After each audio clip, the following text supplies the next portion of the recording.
Hello' everyone, দেখিছে নহয় আজি একদম আহি বিয়া ঘৰ পাই গ'লোহি। কাৰণটো হৈছে আজি মানে আমাৰ পৰিয়ালৰে ঘৰৰে বিয়া এখন আছে আৰু বিয়াখনত এজ এ মেকআপ আৰ্টিষ্ট মই তাৰপাছতে গৈ এয়া পাইছোগৈ ব্ৰাইডৰ ওচৰ। এয়া আমাৰ টিকলি ব্ৰাইড দেহি। তাৰপাছত ধুনীয়াকৈ তাইক বোলো সজাওঁ, তাৰ আগতে আহিলে দেখোন ঘৰৰ মানুহবোলে থ্ৰেডিং কৰিব যাবলৈ টাইমেই নাপালে। ক'লে বোলে দিয়া জল্দি থ্ৰেডিংকেইটা আমাকো কৰিয়ে দিয়া। ধুম আকৌ বোলো আগে থ্ৰেডিংকেইটা কৰি লৈ ফালে কইনাকো অকণমান মিলাই কৰি দিলোঁ, নহ'লে বেছি নোমবিলাক থাকিলে কপালত অকণমান মেকআপটো উঠি যায়।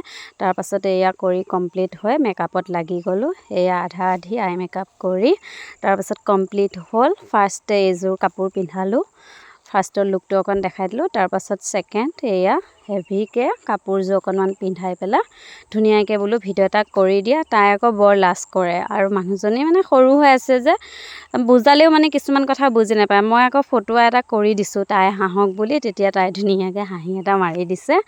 তাৰপাছতে ক্লিপটো ল'লোঁ। তাৰপাছত খোৱা বোৱা একদম গোন্ধ পায়ে আছোঁ। বহু দিনৰ মূৰত ৰুচি দালি খালোঁ। একদম পোৱালীক লগত লৈ গৈছিলোঁ, মানে আমাৰ প্ৰণয়ক বোলো ভিডিঅ' কৰ, মই আজি ধুনীয়াকৈ খাম, তই ভিডিঅ' কৰ। তাৰপাছত যিহেতুকে আমাৰ পিছফালেই আছিলে বিয়াখন, তো খোজকাঢ়ি পথাৰে গুচি আহিলোঁ।